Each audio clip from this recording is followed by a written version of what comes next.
Yes, okay. A little bit about yourself. I know a lot of people know you, but describe a little bit about Okay, yourself. Phil Dougherty, married, 37 years, daughter, three grandchildren, and daughter's husband. They reside in Rockwell, so we're North Iowa, Saragordo County residents, all of us. It worked 14 years at Huber Welding Supply and a farmer. So You still went to you no, still work at Huber? no. Okay. Went to high school at Newman High School here in Mason City. Um, did a little Iowa State, they call it ag. Uh, they had a winter quarter course from November to April at one time at Iowa State. And took one session of that. That that's about all. And you've been a supervisor how long? Got elected in the fall of 2000. Went in January of 01, 2001. You turned 60 this year, didn't you? I turned 60, yeah, in May.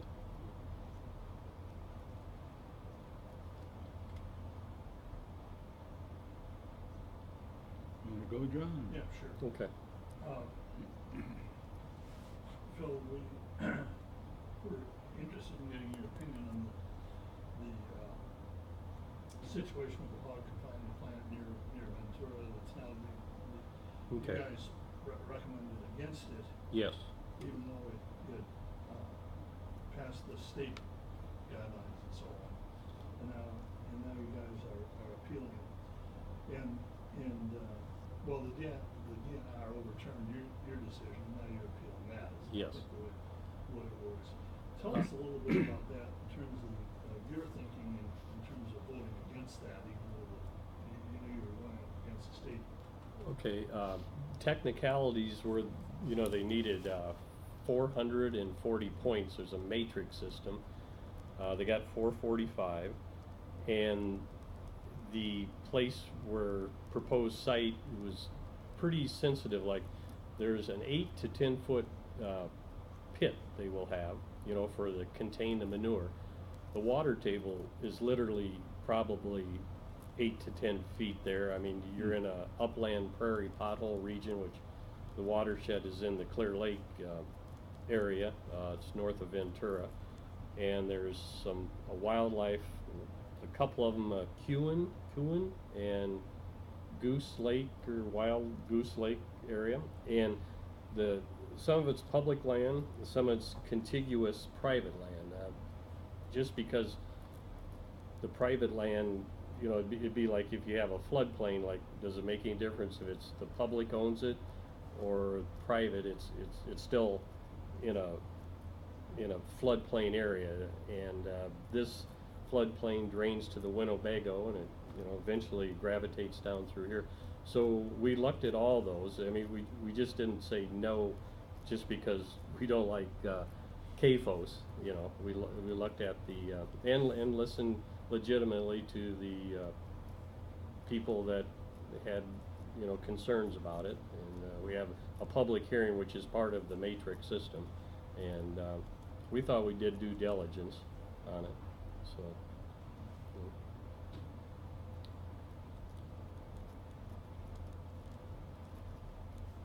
What do you anticipate happening in Des Moines? Any ideas? Well, the track record is someone did the math. I think it's like 40% chance. But considering the current, your paper said the third rainiest year in 144 years. Maybe they'll look at something like that. But we're appealing it. We hope we do have a chance. We hope we have a chance, and we're going into it with that mindset. So.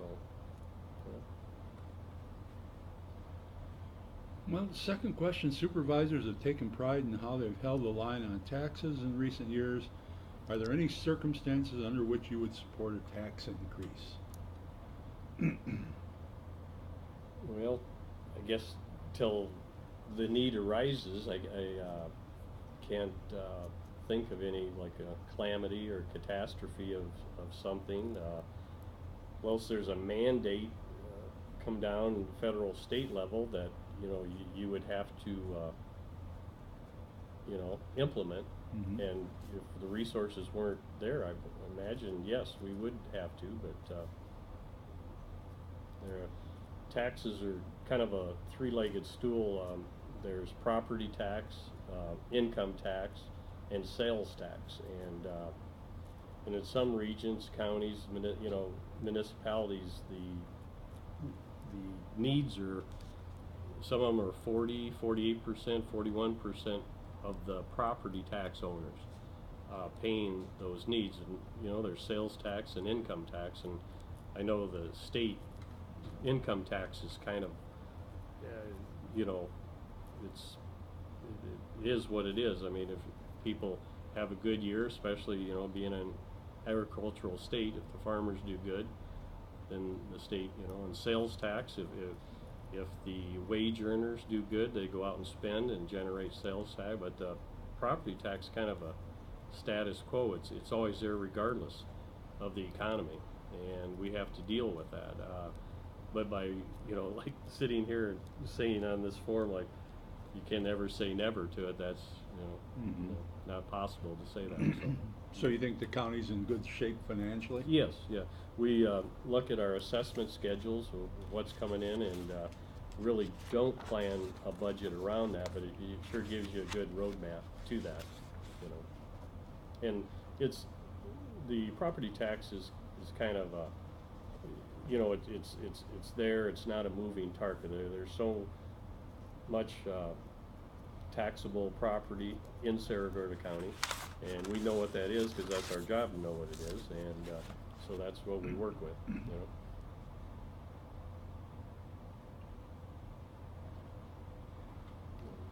What's the county's role in economic development, and how's the county doing in that regard?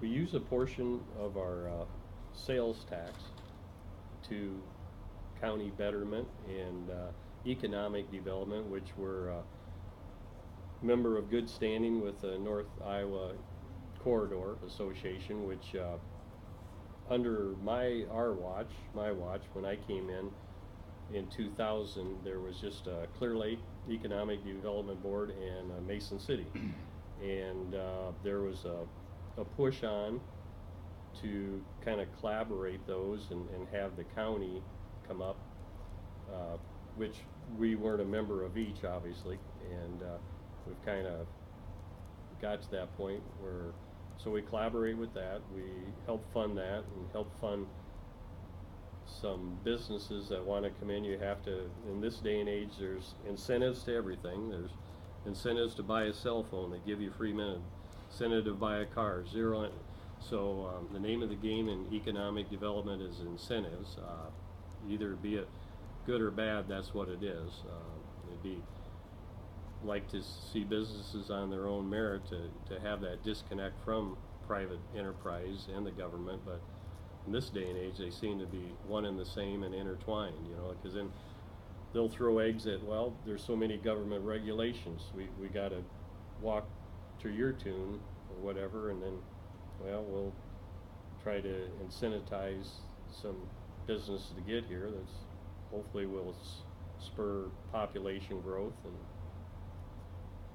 that's economic development in a nutshell.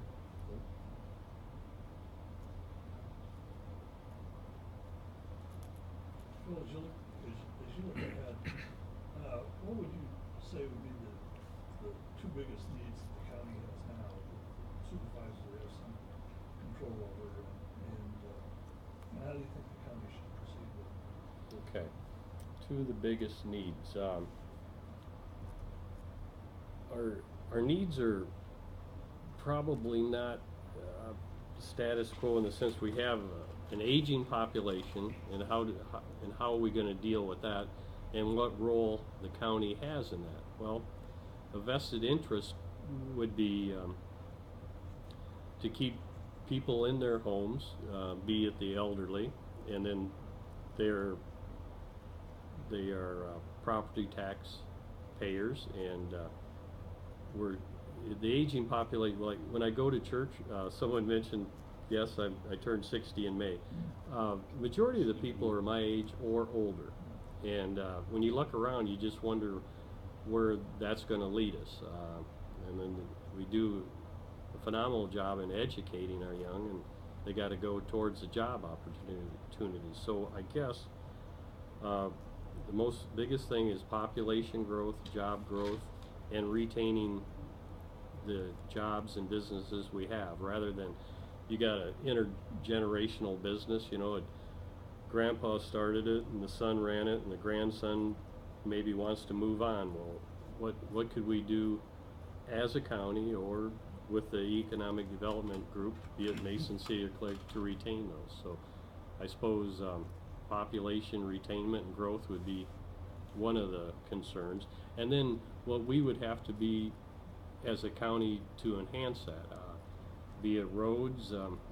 We don't go beyond, I mean, we don't do anything with communication, but the social needs through our health department, maybe more geriatric services, law enforcement services down the road, how that is changing. Let's see, another concern in the future, probably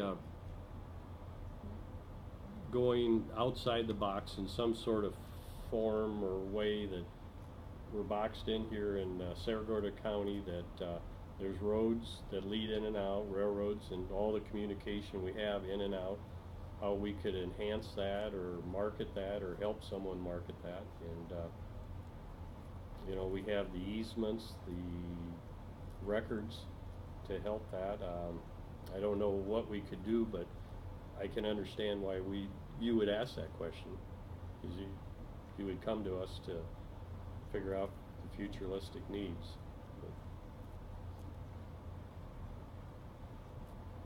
Any way you see of keeping young people here? Is it a hopeless cause? No, it's not a hopeless cause. Ways, what you want to do. Okay, like let's box me in, you know, towards my family, in the sense that, yeah, we have 3 grandchildren, and you know, it'd be neat and great. They stay right here and come over and visit and work 40 hours or entrepreneurial and do some things. I guess probably some kind of job retention, that would, something that would interest the younger generation, and it's hard to come to mind now, but Okay. yeah. Last one. Pretend we are undecided voters. Tell us why we should vote for you. Okay. Well, and people will throw rocks at this sometimes, but been there 16 years, and the first 4 years was definitely a learning process, and I learned through repetitious things. You do it once, you do it twice, and hopefully it clicks after that. And in the I guess the word I'm trying to, the relationships I've developed, not personal, professional, political, even out of the county, even at the state level, sit at some boards, regional boards, and all them contacts, you know, the first day you show up at that meeting, you know, you don't have those. And there is quite a connect between the state legislature and what they do and what they don't do, and the county and how we implement some decisions, whether we like them or not. Been able to hold the line on taxes. That seems to be a broken record, but it's a fact. In some counties that just doesn't happen, for a variety of reasons. really kind of scrupularize the spending and just look at it. Not that, you know, one individual or candidate would come in and, you know, bust the bank, but no, our reserves are good, and property tax levels are level for the last 5 years, and other than that, I hope I convince people out there why they should vote for them. There's a variety of reasons, you know, it's so hard to go into it. Going door to door, knocking doors, and Yes, yeah. a little hard when you live out in a rural area, though. Well, I got the southeast part of Mason, Right. and yeah, it's interesting process, and believe it or not, you get it's 4 years already, you know, and they do. They go, you're back, you know. You're back again? You're back again. I've heard that. Yeah, everyone, it seems to be pretty cordial, though, you know. Any top issues that they keep bringing up? Nothing that really comes to mind specifically. I don't want to get on the soapbox a little bit, but it's funny what I will share with you. And it goes way up there. No one will say who they're going to vote for. They kind of said, "Well, I'm not voting for her or him." I find that interesting. You know how you know no one's raw. It'll be like, okay, like who's going to be in the World Series? Well, I hope they don't win. You know that's the first thing. You hope your home team wins. And I just find that an interesting, unscientific survey. You know, and that's come up more than once, and enough that it's in my mind. I share it with you guys. But anyway, Well, enough I about it. think a lot of people say that about the presidential race. Well, exactly. That's what I meant. Yeah, that's To the what I print. thought. Yeah, yeah. I'm not, you know, but other than that, really no local issues has come up I can think of. Okey doke. You did Well, good, Phil. Oh, okay.